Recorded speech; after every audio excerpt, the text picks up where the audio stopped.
Assalamualaikum warahmatullahi wabarakatuh. Jamaah dimanapun berada, jangan lupa dukung dan tonton terus channel Masjid Agung At-Taqwa Kota Cani. Tonton, subscribe, like, share, and comment. Assalamualaikum warahmatullahi wabarakatuh.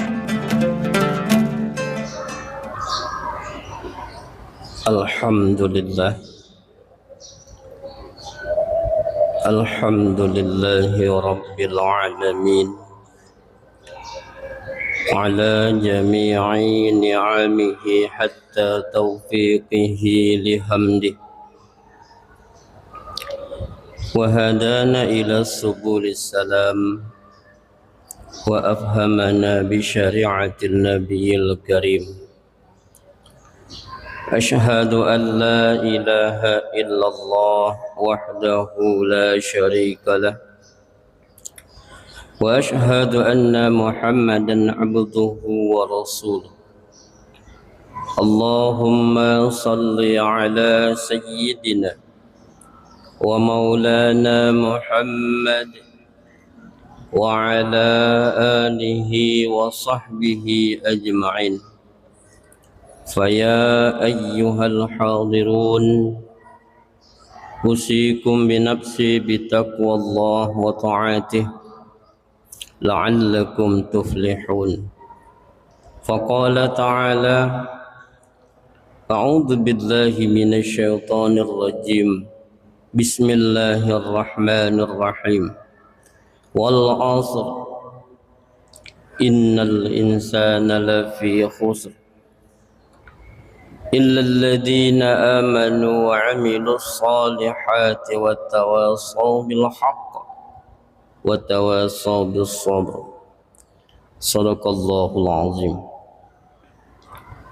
Kaum muslimin sidang jemaah Jumat yang dirahmati oleh Allah Subhanahu wa taala, marilah kita senantiasa bersyukur kepada Allah Subhanahu wa taala yang pada detik ini Allah masih menganugerahkan kasih sayangnya kepada kita. Dengan kasih sayangnya lah itu kita diberikan oleh Allah Subhanahu wa taala melakukan aktivitas-aktivitas yang baik. Dan pada detik ini juga Allah masih memberikan kita kesempatan hidup dalam keadaan beribadah kepada Allah Subhanahu wa taala.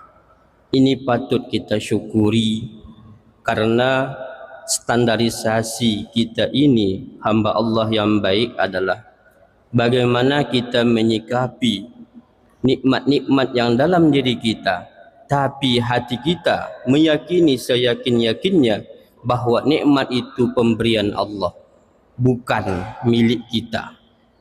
Sehingga kalau itu menjadi standar hidup kita, maka kita selalu legowo dan ikhlas bahwa ini milik Allah dan segala sesuatunya kupergunakan untuk Allah Subhanahu wa taala. Inilah yang penting kita tanamkan dalam diri kita. Kaum muslimin sidang jemaah Jumat yang dirahmati oleh Allah Subhanahu wa taala. Keberadaan manusia pada dasarnya ingin melanjutkan hidup sebagaimana keinginannya. Di sisi lain, proses keberlangsungan hidup tersebut dihadapkan berbagai macam tantangan. Jika nilai-nilai Islam sebagai dasar pandangan hidup, maka hidup tersebut berada pada ridha Allah Subhanahu wa taala yang senantiasa dilaluinya dengan jalan takwa dan beramal saleh. Disinilah akan terbangun pola hidup manusia yang bernilai terhadap kemajuan sosial kehidupan manusia itu sendiri. Perlu kita pahami bahwa kesatuan yang utuh dalam esensi tubuh manusia itu ada jasmani dan ada ruhani. Jasmani itulah segala sesuatu yang berkaitan dengan material. Sedangkan ruhani suatu kesatuan yang untuk mendekatkan diri kepada Allah Subhanahu wa taala karena dia berkaitan dengan rasa. Maka berpuasa di bulan Ramadan merupakan jalan utama dalam mendekatkan diri kepada Allah Subhanahu wa taala. Tidak dapat dipungkiri bahwa Pola sosial kehidupan masyarakat era modern mengalami perubahan sebagai akibat dari pergeseran kemampuan teknologi. Perubahan tersebut meliputi dimensi moral, etika, akhlak, agama, dan ilmu pengetahuan. Dimensi fisik manusia berbentuk materi, sementara dimensi rohani adalah hal-hal yang bersifat metafisika. Karena manusia memiliki sifat ini, maka dalam hati manusia selalu ada rasa kepedulian sosial yang berperasaan serta peka dan peduli. Orang yang memiliki jiwa demikian cepat tersentuh dengan mudah memahami bahwa dirinya bagian dari sifat-sifat Tuhan yang tidak bisa dipisahkan, sehingga dipanggil melaksanakan puasa adalah mereka yang memiliki rasa dan memiliki iman serta berjiwa tawaduk dan istiqomah. Inilah yang menarik hati kita ketika Allah memanggil kata-kata wahai orang-orang yang beriman. Kaum muslimin sidang jemaah Jumat yang dirahmati oleh Allah Subhanahu wa taala. Manusia terkadang kerap merasa dirinya lemah dan ingin mencari tempat berlindung dan tempat meminta tolong untuk kesejahteraan dan keselamatan diri. Penting dalam hal ini bahwa hidup dengan berlandaskan pada ajaran Islam agar mendapat petunjuk dan jalan yang harus ditempuh. Kondisi ini penting agar hidup tidak dihimpit rusaknya hati kepada Allah Subhanahu wa taala, dan Islam sangat menekankan pada umat untuk hidup dengan mardatillah melalui takwa dan beramal soleh. Jalan sistematis yang ditempuh untuk mendapatkan predikat takwa adalah berpuasa di bulan Ramadan. Hal ini dijelaskan dalam ayat Bismillahirrahmanirrahim. Ya ayyuhalladzina amanu kutiba alaikumussyam kama kutiba alal ladzina min qablikum la'allakum tattaqun. Hai orang-orang yang beriman, diwajibkan atas kamu berpuasa sebagaimana diwajibkan atas orang-orang sebelum kamu agar kamu bertakwa. Keimanan dan ketakwaan adalah rangkaian jiwa yang dalam, hanya bisa dirasakan ketika manusia memahami bahwa dirinya bersama dengan Allah Subhanahu wa taala. Orang yang berpuasa adalah orang yang bersungguh-sungguh dengan sepenuh hati, sepenuh jiwa, patuh dan terkoneksi selalu kepada Allah Subhanahu wa taala. Itulah sebabnya puasa menjadi rahasia bagi manusia. Pentingnya pemahaman dan pengimplementasian iman dalam kehidupan agar hidup kita terarah. Iman menghilangkan keraguan dan tidak perlu bersandar kepada bukti dan dalil. Apabila hati sudah diisi dengan iman, pertanyaan tentang bagaimana akan menguatkan keinginan untuk mencungkil rahasia ilahi yang menyelubung alam maya ini. Jika tidak mampu memahami dengan sesuatu rahasia ilahi itu, maka dia akan tunduk dan mengakui dengan kerendahan hatinya bahwa benteng keteguhan Allah Subhanahu wa taala tidak mampu dipecahkan oleh makhluknya. Dengan demikian, iman akan melahirkan amal soleh bagi umat Islam sehingga melekat dalam diri kita itu tentang akhlak. Hal ini berarti ajaran Islam setiap aspek dan aktivitas kehidupan sehari-hari sangat menekankan nilai-nilai akhlak. Hal ini merupakan cerminan dari iman. Bahkan dalam kehidupan sosial masyarakat, iman mempunyai pengaruh yang sangat penting sehingga melahirkan kesejahteraan bagi bermasyarakat itu sendiri. Hal inilah yang menjadikan Ramadan sebagai madrasah membentuk insan yang kamil. Insan kamil adalah individu yang mampu mencerminkan akhlak mulia dan nilai-nilai kebaikan dalam kehidupan sehari-hari. Jadi bulan Ramadan menjadi momentum istimewa untuk melatih diri dalam hal kesabaran, kejujuran, pengendalian emosi serta kepedulian terhadap sesama. Ibadah puasa umat Islam diajak untuk menahan diri tidak hanya dari lapar dan dahaga, tetapi juga dari berperilaku yang dapat merusak hubungan sosial. Jadi hakikat dari takwa adalah kemuliaan yang melekat pada orang-orang yang bertakwa itu sendiri. Kemuliaan seseorang tidak dapat diukur dari status sosial atau keturunan, melainkan dari ketakwaannya itu sendiri. Melahan lapar dan haus sejak terbit fajar hingga terbenam matahari, melatih kesabaran, keikhlasan dan serta pengendalian diri. Sehingga standar puasa adalah mengajarkan umat Islam untuk menahan amarah, menjaga lisan, menghindari perilaku yang dapat merusak pahala ibadah. Nilai inilah yang sangat penting karena berbicara tentang puasa maka berkaitan urusan hamba dengan makhluknya, hamba dengan Allah Subhanahu wa taala. Kaum muslimin sidang jemaah Jumat yang dirahmati oleh Allah Subhanahu wa taala.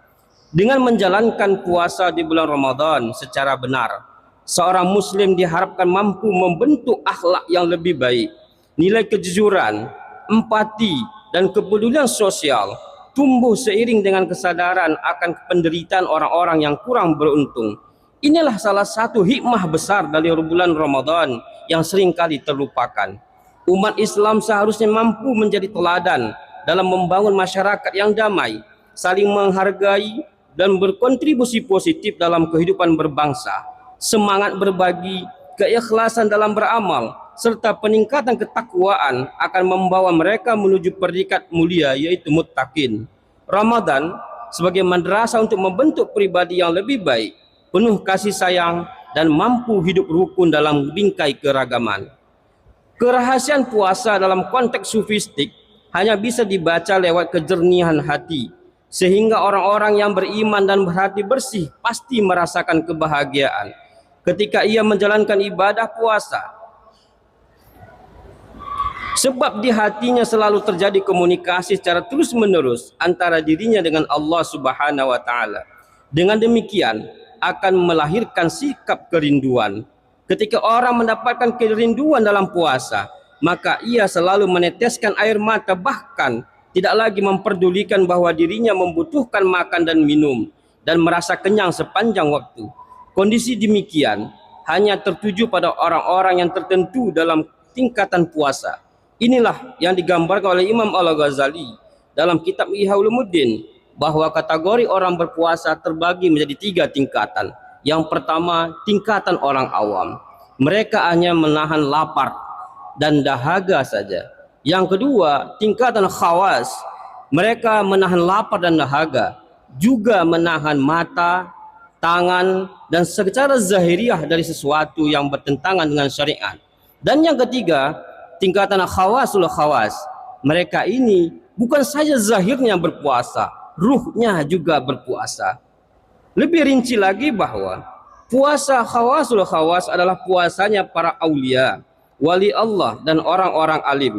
Orang-orang yang demikian hanya berada pada tingkatan sufistik yang tinggi, sehingga kebutuhan materi dalam tubuhnya tidak lagi dirasakan.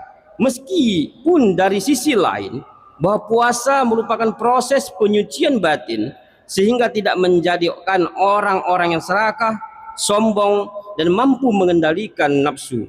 Karena salah satu tujuan berpuasa adalah mengendalikan hawa nafsu. Ketika manusia sudah berada pada kondisi terbungkai dinding hijab dengan Allah Subhanahu wa taala, maka tidak lagi menjadi penghalang baginya untuk mencapai tingkat shodiqin atau muqarrabin. Kaum muslimin sidang jemaah Jumat yang dirahmati oleh Allah Subhanahu wa taala. Puasa pada dasarnya jiwa dan hati seorang hamba yang soleh senantiasa bersyukur dan beribadah kepada Allah meskipun dalam kondisi lapar, tidak makan dan tidak minum. Dituntut bermujahadah untuk melawan hawa nafsu, sehingga seseorang yang berpuasa merupakan hal yang bersungguh-sungguh, tidak main-main, penuh keseriusan. Itulah sebabnya Rasulullah SAW mengatakan, berapa banyak orang yang melaksanakan puasa tetapi tidak merasakan apa-apa kecuali lapar dan haus, sebab di dalamnya ada kesungguhan sebagai perjuangan untuk mendapatkan kemuliaan dan ketakwaan. Jadi Ramadan menjadi madrasah bukan hanya dekat dengan Tuhan, tetapi juga aktif dalam membangun masyarakat yang adil dan beradab. Kesempurnaan manusia bukan hanya dalam keadaan spiritual, tapi juga dalam penguasaan ilmu dan amal yang diaktualisasikan dalam tindakan nyata. Insan kamil yang terbentuk dalam berbagai aktivitas ibadah pada bulan Ramadan menjadi sosok yang sempurna dalam keimanan dan pengamalan syariat. Dalam pandangan ini, insan kamil bukan hanya cerdas spiritual, tetapi juga taat secara konsisten pada ajaran Islam. Ia menjadi teladan dan dalam moralitas, iman yang kokoh, serta pengabdian yang tulus kepada Allah Subhanahu wa taala.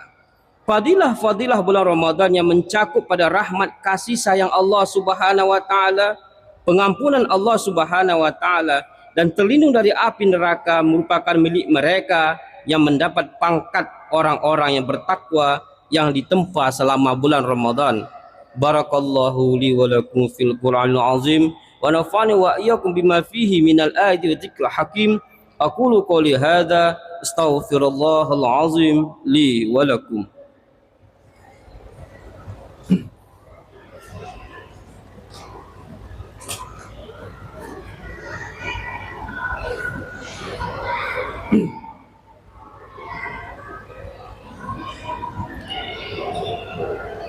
Alhamdulillah. Alhamdulillahilladzi hadana li hada wa ma kunna linahtadiya laula an hadana Allah. Ashhadu an la ilaha illallah wahdahu la syarika lah wa ashhadu anna Muhammadan abduhu wa rasuluh. Allahumma salli ala sayyidina wa maulana Muhammad wa ala alihi wa sahbihi ajma'in. فيا أيها الحاضرون اتقوا الله اتقوا الله حق تقاته ولا تموتن إلا وأنتم مسلمون. فقال تعالى أعوذ بالله من الشيطان الرجيم بسم الله الرحمن الرحيم قل هو الله أحد الله الصمد لم يلد ولم يولد ولم يكن له كفوا أحد. اللهم اغفر للمسلمين والمسلمات والمؤمنين والمؤمنات الأحياء منهم والأموات إنك على كل شيء قدير. اللهم أنزل علينا رحمة والسلامة وهدى وغفران واستقامة وإخلاص وصحة ورزقا حلالا طيبا واسعا مباركا وافتح لنا فتوح العارفين. ربنا آتنا في الدنيا حسنة وفي الآخرة حسنة وقنا عذاب النار. عباد الله إن الله يأمر بالعدل والإحسان وإيتاء ذي القربى وينهى عن المنكر والبغي يعظكم لعلكم تذكرون. ولذكر الله أكبر. أقيموا الصلاة.